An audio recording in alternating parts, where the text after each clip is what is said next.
I didn't expect a confrontation on the first morning. I expected silence, maybe a loon calling across the water. Instead, I got an HOA patrol marching down my driveway like they own the place. My name is Lucas Hale. 42. Civil engineer. After years of urban noise, I wanted peace. A small cabin beside Lake Rainier, outside Ashwood, North Carolina, felt perfect, cheap enough, remote enough, surrounded by longleaf pines and cold clean air. I arrived just after sunrise. The smell of wet pine needles drifted from the shore, and diesel from the moving truck clung to the air as I lifted the first box. Gravel shifted under my boots. The lake sat still behind the cabin, silver, glassy, untouched. Then came the footsteps. 4 people in matching green polos appeared at the bend in the road. Clipboard. Measuring wheel. A camera dangling from one wrist. They weren't smiling. The tallest stepped forward. "Morning," he said, tone already accusatory. "You must be Mr. Hale." "I'm Nathan Crowder, president of the Lake Rainier HOA." I nodded. "Just got here." He didn't acknowledge it. "We need to discuss your lake usage violations." I blinked. "Violations? For what?" Crowder gestured at the water, as if the lake itself had committed a crime. "The HOA manages this lake. You'll need to sign the water access agreement and pay the annual assessment. Your parcel borders common property." Parcel. Assessment. Common property. Not exactly a warm welcome. I set the box down. "Where are you getting that information?" Crowder tapped his clipboard. "Community plat. Updated last year. The water rights belong to the HOA. Your property ends at the tree line." I glanced behind me. The tree line was 20 feet above the shore. The deed I signed said otherwise. A woman beside him, short hair, narrow eyes, added, "Your cabin's previous owner didn't cooperate. We expect you will."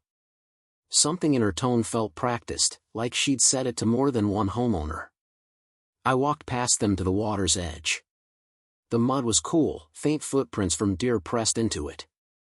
Across the lake sat 3 aging docks, warped, sun-bleached, and definitely not on the HOA's land. Crowder saw me looking. "Those docks are community structures," he said. "We expect them to remain accessible." "Accessible, on my shoreline?" I pointed. "Those docks sit on my water parcel." Crowder laughed, quick and dismissive. "No. The lake is common property." My jaw tightened. "According to who?" He lifted the clipboard like it was a badge of authority. "The HOA plat. You'll need to sign our transfer packet today." Transfer. Not agreement, transfer. They wanted something moved into their control. I crossed my arms. "Let me see your plat." Crowder smirked. "We don't distribute board documents until residents sign acknowledgement." I felt the first spark of irritation. "I'm a civil engineer. I read plats for a living." "Show it." He hesitated, long enough to answer a question he hadn't heard yet.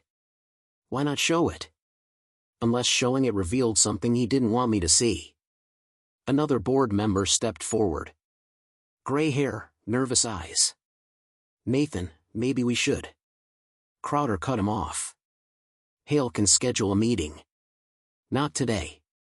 Then he looked at me with a smile that didn't reach his eyes. "Meanwhile, don't use the lake until your status is reviewed." "Reviewed by who?" "Reviewed for what?" I kept my voice calm. "I own this parcel. I own the water access." Crowder tapped the clipboard again. "No, you don't. And the sooner you understand how this community works, the easier your transition will be." That word, transition, hit me wrong. Like he expected obedience. I watched them retreat up the hill.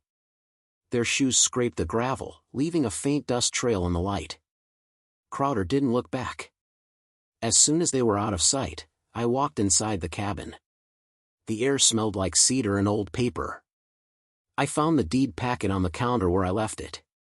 I opened it. Laid the pages flat. Then I stepped out to the porch, GPS app in hand, and cross-checked the boundaries. The lines didn't just include the shoreline. They extended 40 yards into the lake. A rectangular water parcel. Clearly and legally mine. That meant something else. The HOA docks across the lake? Every one of them sat on my property. The old owner hadn't been mistaken. The HOA had simply been ignoring reality. I scanned the yard for visible survey pins. Found one near a stump, half buried under leaves. A rusted iron rod. Exactly where the deed map said it would be. I snapped a photo. Then another. Back inside, I pulled out the developer's original plat, copied into the deed packet. 1987. Ink slightly faded. But the lines were unmistakable. The lake was privately deeded to the first owner of my parcel, not the HOA. So how did the HOA claim it now? I checked the notes scribbled on the back page. A signature. A faded stamp. The words, pre-HOA deed. Rights retained. Retained. As in, they never transferred. The smell of rain drifted in through the window as clouds rolled over the ridge. Birds quieted. Wind brushed through the pine tops. I sat at the kitchen table, every sense sharpening. Something was wrong here. Not a misunderstanding, something intentional. I pulled up the county GIS portal. Clicked through parcel overlays. The county's version matched my deed exactly. Then I compared it with the updated version the HOA had waved around from a distance. Their version didn't exist in the county system. No official record. Just a diagram they claimed was law. My phone buzzed. A number I didn't recognize. I answered. Mr. Hale? This is Dana from the HOA office. We need you to sign the compliance packet before end of day. I leaned back. Why would I sign something I haven't read? A pause. Because failure to comply results in immediate fines. There it was. The first threat. I stayed quiet. She continued, voice slightly shaky. It's best if you cooperate. Crowder doesn't like conflict. I ended the call. Outside, a light rain began tapping the metal roof. The lake rippled. Somewhere across the water, a hammer clacked, someone working on a dock they didn't own. A chill crept into my chest. Not from fear. From certainty. These people weren't confused. They were organized. I placed my phone on the table. Opened the camera app. Then I said it out loud, quietly, more to myself than to the room. This is going to get ugly. I lifted the phone. Recorded the deed. Recorded the plat. Recorded the coordinates. I stepped onto the porch with the rain soft against the wood. Pointed the camera at the lake. And in a calm voice, I said. That's when I started recording everything. Day 12 was the first time I realized the HOA wasn't going to stop with warnings. 7:14 a.m., driveway camera footage. My security cam caught a board member jogging up the gravel path. He paused at my mailbox, looked around, and slid an envelope inside. When I opened it, the smell of cheap toner hit me first. Then I read the title. Notice of unauthorized water usage, immediate compliance required. Unauthorized. For standing near the lake I owned. I set the notice on the table, hit record on my phone, and read it again on camera. Their language was confident, too confident. Each line felt designed to corner me, not inform me. I was still reading when someone knocked. I opened the door to see Sharon Vale, HOA secretary. Neat hair, steady eyes, clipboard pressed against her chest like armor. Good morning, Lucas. Just checking you got the notice. I did, I said. It's incorrect. She tilted her head. That's not for me to decide. The board handles disputes. I already spoke to Nathan. He refused to show me the plat. Sharon's lips tightened. Plat access is for compliant members only. Compliant. Another word meant to put me in line. I stepped onto the porch. You can't cite me for using my own lake. She kept her calm tone. You're not a member in good standing until you sign the packet. I'm not signing anything until I see the documents. Her eyes flickered. A quick, nervous shift. She took a step back. Look, Lucas, just don't make this difficult. Then she hurried down the steps and left. The pressure had begun. 11:32 a.m., second notice. Another envelope. This time taped to the door.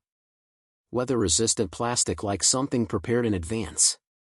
Violation, obstruction of community docks. The irony almost made me laugh. They built docks on my water, and somehow I was obstructing them. I documented everything. Photos. Video. Audio notes describing the angle of each dock post. I knew evidence mattered more than outrage. Day 14 to 8:03 a.m. Crowder approached me while I trimmed a branch near the porch. He didn't say hello. We need to settle this, he said, moving closer than necessary. His cologne mixed with the sap on my gloves, sharp, bitter. Then show me the plat, I replied. He leaned in. People talk, Hale. The community values harmony.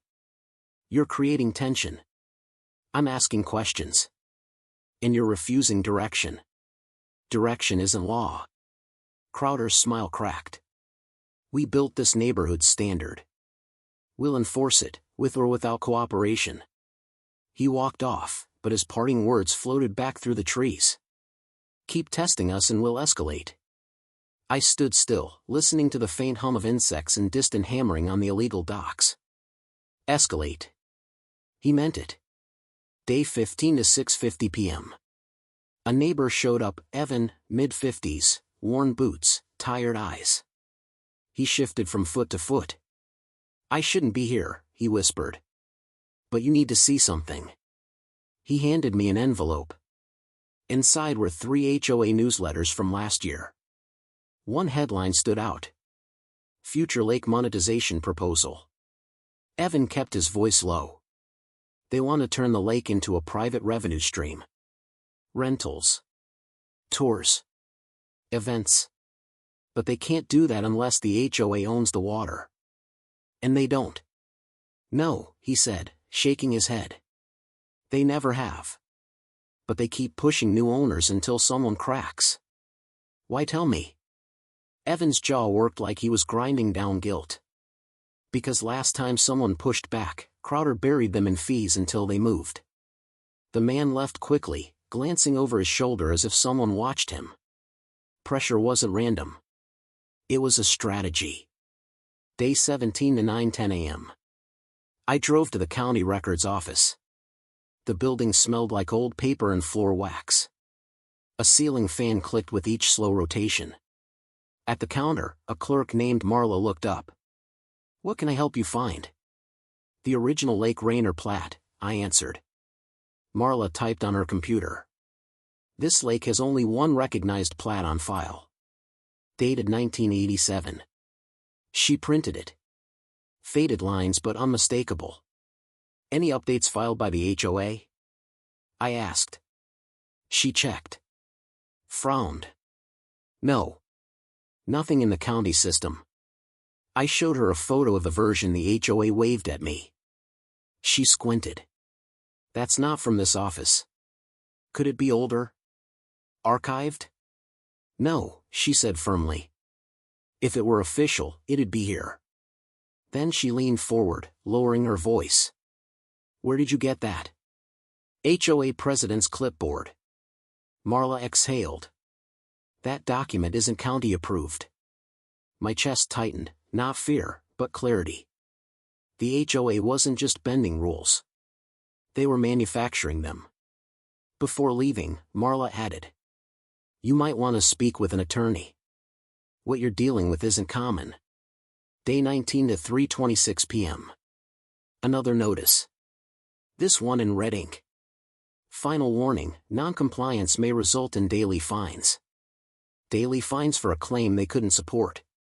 I filmed myself reading it. Then I set the camera down and dialed a local property law attorney someone recommended. He answered on the third ring. "This is Bennett Law." "Mr. Bennett, my name is Lucas Hale.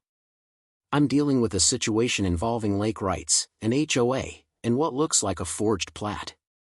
A pause. Then, "Tell me everything." We met that evening in his office. Bookshelves lined the walls, all filled with thick casebooks. He shook my hand, a firm, steady grip. I explained everything. The citations, the threats, the altered plat, Marla's confirmation. Bennett listened without interrupting. When I finished, he opened a drawer and pulled out a legal pad. "Lucas. HOAs make mistakes. They overreach, sometimes aggressively. But forging property documents? That's not an error. That's a strategy." I felt a cold weight settle under my ribs. He lifted the printout I brought. Traced a finger over the dock lines. This diagram was edited. Look at the pixel artifacts around the boundary marks. Someone photoshopped this. "You're sure?" "I've seen this pattern before," he said. "It's the digital equivalent of whiteout." He slid the paper back toward me. "Get every document you can. Dates, emails, notices, video. Don't confront them again. Let me handle it." A quiet, steady confidence filled his voice. "This isn't about disagreements. This is about control." I nodded. My stomach settled into something solid, resolve. When I left his office, the sky had dimmed to a deep blue. Crickets hummed. The air carried that sharp scent of oncoming rain. The camera in my truck captured me saying, softly, "They think they can pressure me into surrender." I looked toward the dark outline of the lake through the trees. The docks stood like silhouettes of arrogance. Then I said the line that marked the turning point. "But now, I know exactly what they're hiding." By the time week 3 ended, the pressure had stopped feeling chaotic. It started feeling predictable, like a pattern I could finally see from above. That's when the balance shifted. Day 22 to 9:40 a.m. I sat in Attorney Bennett's office with a stack of folders between us. The place smelled like leather, printer ink, and old books. Bennett flipped through my evidence, nodding slowly. "Lucas," he said, tapping the fake plat, "this is worse than I thought." He reached for a magnifier. Held it above the boundary lines. Even without legal training, I could see the faint digital blur around edited points. "This isn't a clerical mistake," he said. "This was altered intentionally. Look at the metadata." I leaned in. He rotated the screen, showing me. Date modified, 2 years after the HOA was created. Software, Adobe Photoshop CC. My breath left in one controlled exhale. So the board knew. "They didn't just know," Bennett said. "They created a version of the plat that moved the lake boundary. That's fraud, criminal and civil." He sat back, eyes narrowing. "And if they build docks on a parcel they don't own, that's trespass. A big one." I opened my notebook. Wrote one line. They crossed more than a boundary. Day 23, afternoon drive. On the way home, I took the long route through the neighborhood. Pine shadows stretched across the road. Wind knocked loose needles onto my windshield. Near the far side of the lake, I pulled over. The docks looked worse up close. Rotten support beams. Loose boards. Multiple repair patches from different years. Not only were they illegal, they were unsafe. A neighbor watering plants glanced at me. "You're the new guy," she said. "The one Nathan keeps warning everyone about." "Is that what he's saying?" I asked. She nodded awkwardly. "Claims you're trying to take the lake." I almost laughed. "The lake is already mine." Her eyes widened. "Is that true?" "Very." She hesitated, then lowered her voice. "People have complained about those docks for years. They wobble. Kids got splinters. But the board shuts down every complaint. Why? She looked toward the largest home on the hill. Because Crowder owns the rental units. Tourists use the docks more than residents. That detail slid neatly into the pattern forming in my head. This wasn't just ego. It was income. Day 24, 8:02 p.m. Bennett called. Lucas, you free to meet tomorrow? I have something to show you. I drove to his office first thing in the morning. He handed me a printed email, anonymous, but detailed. It read. Crowder planned the lake project years ago. He needs the HOA to own the water. If owners resist, he buries them in violations until they sell. He's hoping you'll do the same. I stared at the page. Bennett crossed his arms. Someone inside the HOA board sent that. Could be a whistleblower. Do we trust it? It's too specific to ignore. He pointed to the bottom line. Check the insurance files. He insured the docks last year, in the HOA's name. Bennett nodded. If that's true, he insured property he doesn't own. That will not play well in court. A small, steady fire lit in my chest. Finally, leverage.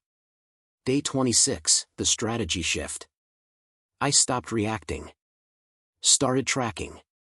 Every letter. Every conversation. Every person who repeated a rumor about me. The harassment began losing its bite once I could see the structure behind it. That evening, I mapped out timelines on my kitchen table. 3 straight rows of dates. Original deed, 1987.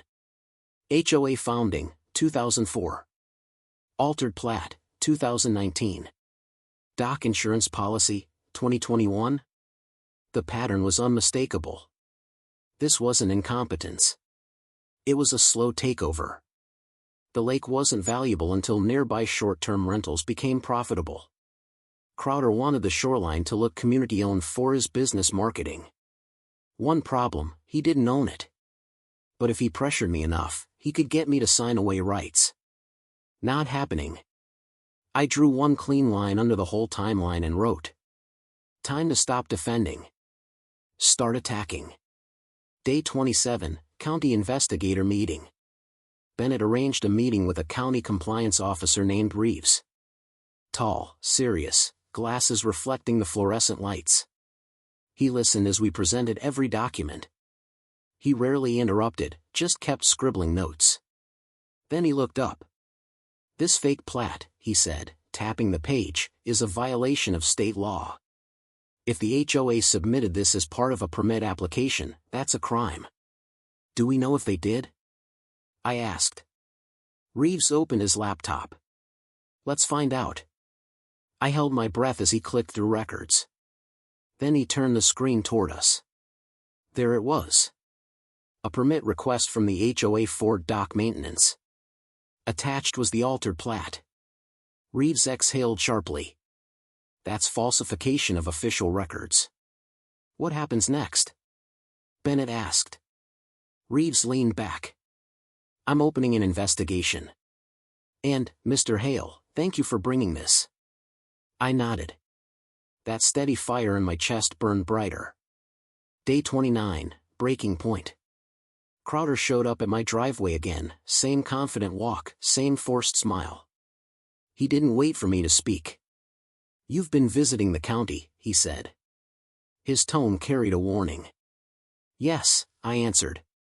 You're making things harder than they need to be. I'm following the law. His jaw flexed. You think you understand how things work here, but you don't. I stepped closer. Then explain. He hesitated.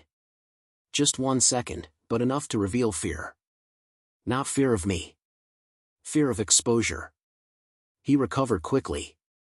You're alone out here, Hale. No one's going to side with you. I smiled, calm, controlled. Then you won't mind proving your plat to the county investigator, will you? Crowder froze. A beat of silence passed. Then he turned and walked away without another word. That was the moment I knew I had him. The facade cracked. The power he thought he owned was slipping. Day 30, decision point. Bennett called again that night. We've gathered more than enough. It's time. Time for what? I asked. To file suit. Trespass. Fraud. Declaratory judgment. And an injunction to stop them from touching the lake. I leaned back in my chair. The cabin felt different, lighter, like the walls themselves knew something had shifted. What happens when I file? I asked. Bennett didn't pause. They'll panic. I pictured Crowder marching down my driveway on move-in day, certain of his authority. Now that same confidence would work against him. Bennett continued. We hit them with everything at once. Evidence, dates, maps, metadata. You've done the work. Now let the law do its job. I looked toward the window. The lake reflected the moon in a thin silver line, quiet, steady, unbothered. My voice on camera softened. This wasn't about winning anymore. It was about drawing a line they couldn't cross. And then I filmed myself printing the final document. Hale vs. Lake Rainier HOA et al. The courthouse smelled like old paper and stronger coffee than anyone should drink. I arrived early, tie slightly crooked, file box under my arm. Bennett walked beside me, steady, collected, carrying a briefcase filled with evidence we'd spent weeks assembling. Inside, the hall buzzed with quiet tension, heels tapping, murmured conversations, the hum of a vending machine in the corner. The bailiff opened the doors. Lake Rainier Estates vs. Hale. All parties inside.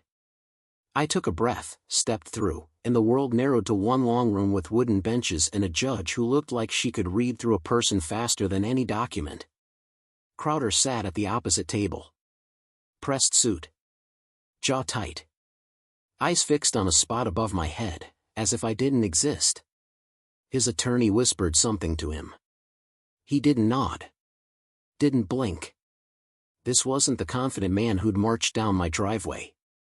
This was someone cornered. Opening moments.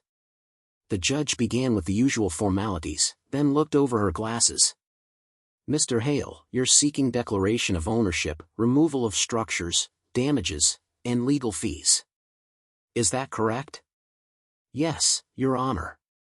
She turned to the HOA table. And the HOA argues the lake is community property. Correct? Crowder's attorney stood. That is correct, Your Honor. She leaned forward slightly. Then let's see the evidence. Bennett calls the first witness, county surveyor. A tall surveyor named Carlson stepped up. Neutral tone. Clear words. Bennett began. Mr. Carlson, did you review the original 1987 deed for the parcel known as Lot 14? Yes, I did. What did you find? The deed includes the lake parcel. It belongs entirely to the owner of Lot 14. And does the HOA own any part of that lake? No. No hesitation. No ambiguity. Crowder shifted in his seat. Bennett continued, did you compare the deed with the plat submitted last year by the HOA? Carlson nodded. That document had altered boundary lines. They don't match the county's recorded plat. The judge raised an eyebrow. Altered, she asked. Carlson clarified. Sections were moved inward to place the water inside HOA control. Those changes were not filed through the county. Bennett stepped back. No further questions. Crowder's attorney attempted a recovery. Mr. Carlson, could the changes be a clerical error? Carlson's answer was blunt. No. This was not an error. The metadata expert. Next came Dr. Pearson, a digital forensics specialist. He placed images of the HOA's map on the courtroom monitor. Notice the pixel distortion, he said, circling the edges. This pattern appears when a boundary line has been manually edited. Crowder's attorney objected. Speculation. The judge shook her head. Overruled. The witness is certified. Pearson zoomed in. This file was modified using Adobe Photoshop. The metadata lists the precise editing dates. He clicked. A new screen appeared. Modified, July 14, 2019. Editor, HOA admin account. A whisper ran through the courtroom. Pearson didn't add drama. He didn't need to. This indicates intentional alteration. The judge sat very still. The insurance file. Bennett introduced the next exhibit. The dock insurance policy. He handed it to the judge.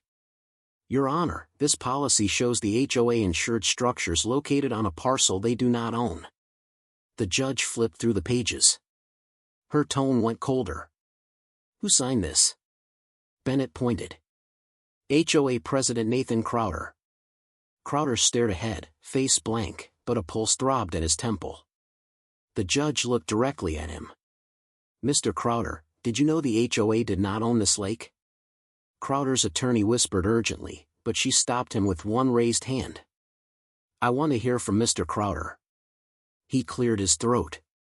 There was confusion, historical confusion, we believed. No, the judge cut in. Answer clearly. Crowder swallowed. We assumed the lake was common property. Assumed, she repeated. Bennett stepped forward. Your Honor, we would like to introduce Exhibit F, emails recovered from a whistleblower. The judge nodded. Bennett displayed them on the monitor. Crowder writing to board members. Once we secure lake control, we can begin monetization. Push the new owner to comply. He'll fold if we keep the pressure up. Crowder's face drained of color. The judge leaned back in her chair, the weight of the evidence settling over the room like heavy fog. HOA's last defense. Crowder's attorney tried one last argument. The HOA acted in good faith. The judge raised a hand. Counselor, forged plats are not good faith. Trespassing structures are not good faith. Pressuring a homeowner to surrender deeded property is not good faith. Silence. Crowder stared at the table. His authority had evaporated. The ruling. The judge lifted the original deed, holding it up like a final anchor. This document is clear. The lake belongs to Mr. Hale. The HOA has no ownership, claim, or authority over it. She turned her attention fully to Crowder. As for the docks, those structures were built and maintained on privately owned water. That is trespass. She shuffled her papers, then delivered the words I had been waiting for. I order the immediate removal of all HOA structures from Mr. Hale's property. I order the HOA to pay damages for unauthorized use of the lake. I order the HOA to cover Mr. Hale's legal fees. And I order the resignation of any board member involved in creating or distributing falsified documents. Crowder sat frozen. His attorney sank back into his chair. My breath left my chest in one slow release. Not triumph, clarity. Relief without noise. The judge added one more line, directed at the entire room. Let this serve as a reminder, property law is not optional. Keep your receipts. I looked at Bennett. He gave a single, satisfied nod. We had one, not by force, not by shouting, but with evidence. Real. Documented. Unshakable. As I walked out of the courtroom, the air felt lighter. Even the sunlight seemed sharper, catching the edges of the stairs like a new beginning. The lake was mine again. And this time, the record made it undeniable. When the judge's ruling hit the community bulletin, everything shifted. Not immediately. Not loudly. But the tension that had wrapped the neighborhood for years began to loosen, thread by thread. The first sign came 3 days after the verdict. Day 3 after ruling, morning calm. I walked down to the shoreline with a mug of coffee. The water moved in thin ripples, catching sunlight like scattered coins. For the first time since moving in, I felt a full breath leave my chest without resistance. A truck backed down the access road. 2 workers climbed out and walked toward the warped docks. One of them lifted a clipboard. You Lucas? He asked. Yes. We're contracted to pull these out. Court order. He said it casually, but there was something comforting in the professionalism, no hostility, no attitude, just straightforward work. I stepped aside. They began dismantling the platforms board by board. Rust screamed as bolts broke loose. Old wood cracked under pressure. The sound wasn't pretty, but it felt right, like the land was finally exhaling. When the last section of dock slid onto the trailer, one worker wiped his hands on his jeans. "You'll have your shoreline back by tonight," he said. Back. As if I'd lost it before I even knew I had it. Neighbors shift their distance.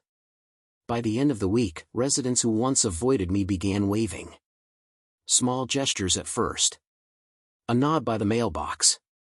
A shy smile from a couple walking their dog. Then one afternoon, Evan, the man who'd whispered warnings weeks earlier, walked down my driveway carrying a brown grocery bag. He held it out awkwardly. "Fresh bread," he said. "My wife made extra." I accepted it. "You didn't have to." "No," he said, rubbing the back of his neck. "But we should have been better neighbors." Everyone was afraid of Crowder. He controlled everything. Fines.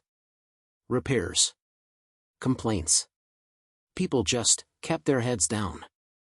"You don't owe me an apology." Evan shook his head. "Maybe not, but you deserve one anyway." He looked out across the lake, now free of the warped platforms. "You did what none of us could." His voice wasn't emotional, just honest. That honesty meant more than the bread. New leadership. The HOA called an emergency election 2 weeks after the verdict. Crowder resigned without comment. 3 other board members followed. I didn't attend the meeting. I wanted the community to choose without feeling my presence like another form of pressure. Later that night, a newly elected board member, Miriam, knocked on my door. She extended a folder. "These are our new operating procedures," she said. "Transparent budgeting, clear boundaries, external audits." I skimmed the pages. They were clean, simple, free of the vague language Crowder loved. "We'd like you to review anything involving lake policy," she said. "Only if you want to." "I'll help," I said. "But I don't want power. Just fairness." Miriam smiled. "That's exactly why we asked." Rebuilding respectfully. When the illegal docks were gone, the shoreline looked raw, mud patches, bent reeds, disturbed stones. I spent the next month repairing it. Not replacing the docks. Not adding anything invasive. Just restoring. I cleared debris, planted rushes along eroded spots, and set a small wooden bench at the end of a natural curve in the land. Nothing fancy. Just a place to sit. One evening, while staining the bench, a soft voice behind me said, "That looks beautiful."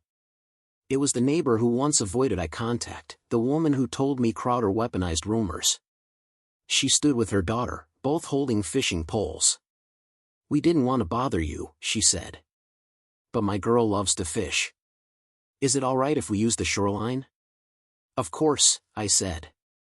Her daughter sprinted for the water's edge, casting her line with practiced hands. The mother stayed near the bench.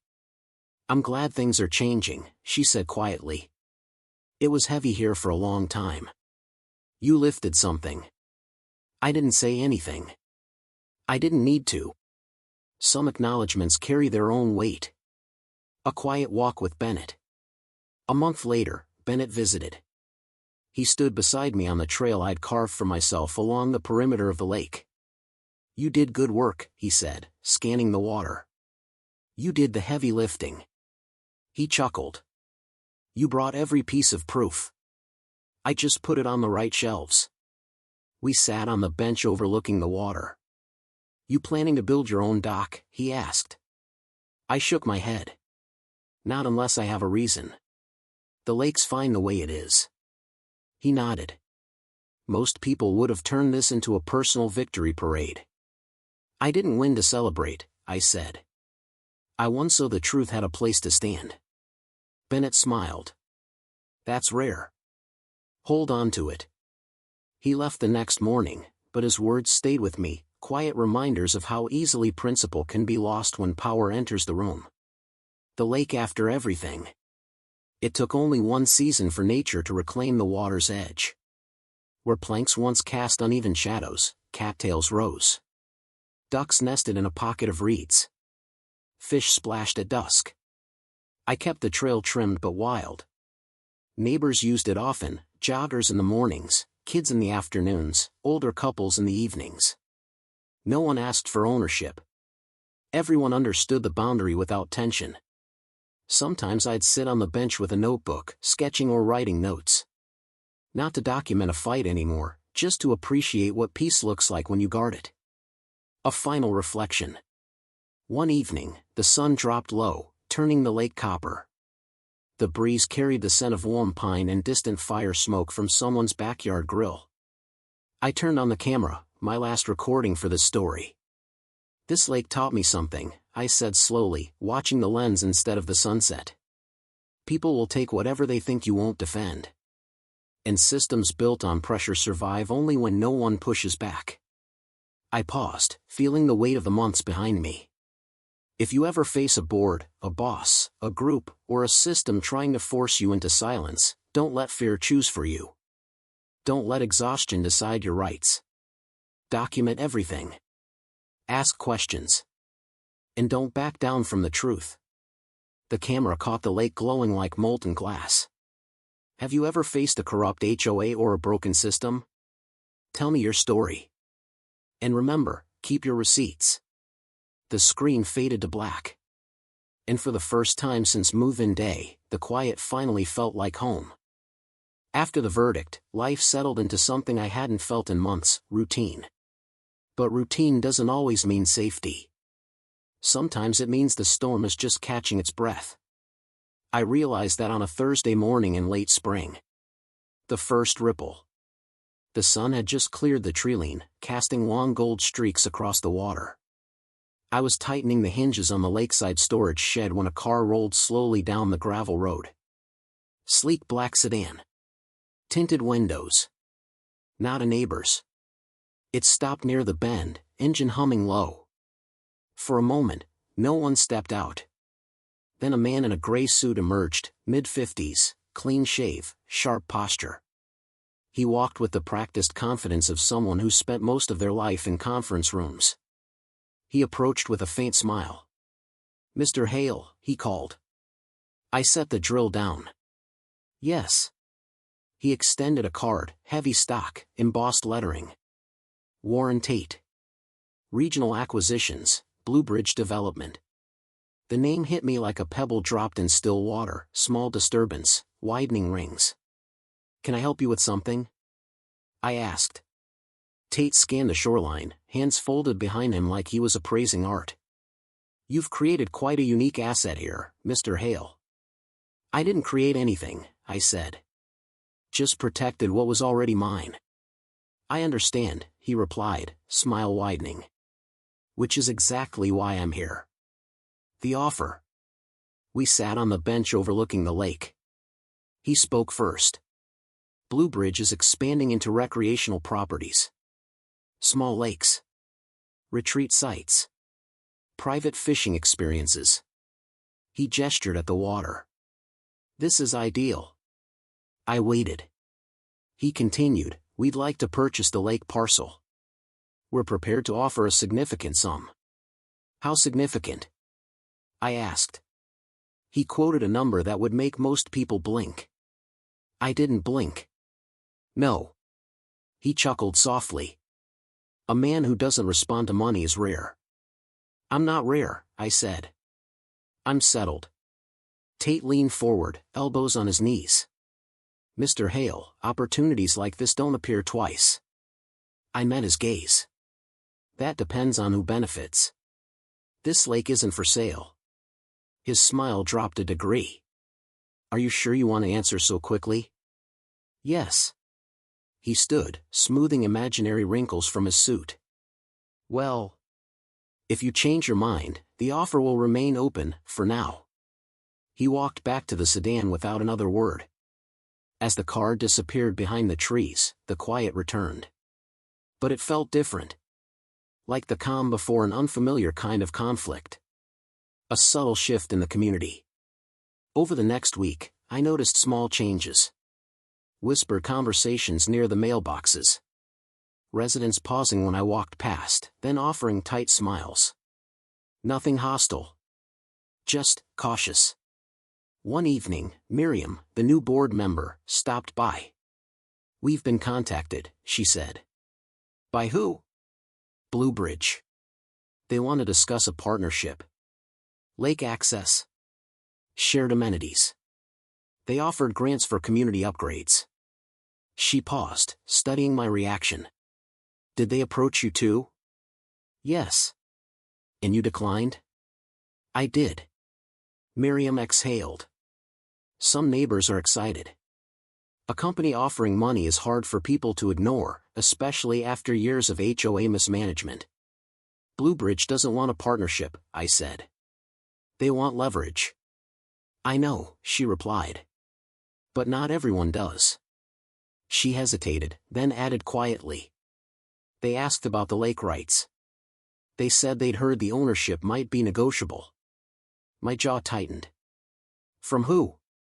She shook her head. "They didn't say." Unexpected resistance.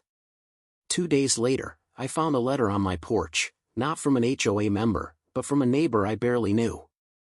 It read, "Lucas, we respect your property. But please consider the community's needs. Bluebridge could help everyone. Think about it." No signature. Short. Polite. But the implication was clear. My ownership had become the hinge point for outside influence. Pressure from within was softer than HOA aggression, but in some ways more dangerous. Because it came from people who meant well. People who didn't understand what Bluebridge represented. A second attempt at taking what wasn't theirs. A talk with Bennett. I drove to Bennett's office late one afternoon. He raised an eyebrow when I told him. "Bluebridge," he said. "They're not small time. They push boundaries wherever they can. If they want your lake, they'll try every angle. I already told them no." He folded his hands. "That won't be enough." "Then what?" "Public record reinforcement," he said. "Let's file a declaration with the county, clarifying ownership, boundaries, and your intention to preserve the parcel." "That'll stop them?" "No," he answered. "But it removes ambiguity, and ambiguity is their favorite tool." He slid a form toward me. "Sign this. Then be ready for polite pressure to become persistent persuasion."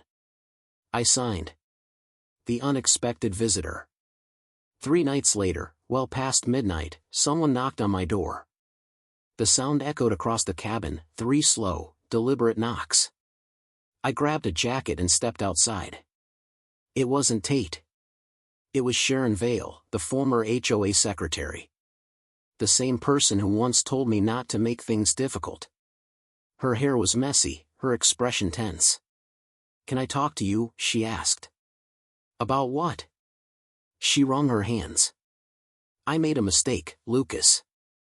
I stayed silent. She continued, voice tight. "I worked with Crowder on the plat revisions. I knew they weren't legal. I didn't think it mattered. He said it was temporary, just to secure funding. You're telling me this now?" "Because Bluebridge met with him last year too," she said. "And the meeting wasn't about partnership. They wanted control, full control." She looked at me, eyes sharp with truth. "If they can't buy your land, they'll try to buy the people around you." I exhaled slowly. "Why warn me?" She swallowed. "Because I helped start this mess. And I'm not helping another." Before I could respond, she stepped back. "You didn't deserve what we did. Protect your lake, Lucas. They're not done." Then she turned and walked into the darkness. A new resolve. The next morning, I walked the lake trail before sunrise. The sky was pale blue, the water still, as if holding its breath. I sat on the bench I'd built, cool wood beneath my palms, and watched the reflections drift. Bluebridge wanted the lake. The community wanted promises. Developers wanted access. But I wasn't going to fight with anger or fear. I'd learned too much for that. I spoke to the camera, steady, clear, unmoved. Sometimes the first battle wins the land. But the second one decides what happens to it. The camera caught the slow spread of morning sunlight across the water. This isn't just about a lake. It's about who gets to shape a place's future, people who live here, or people who want to profit from it. I stood. The breeze shifted the surface in small, delicate ripples. Whatever comes next, I won't face it alone. And I won't back down.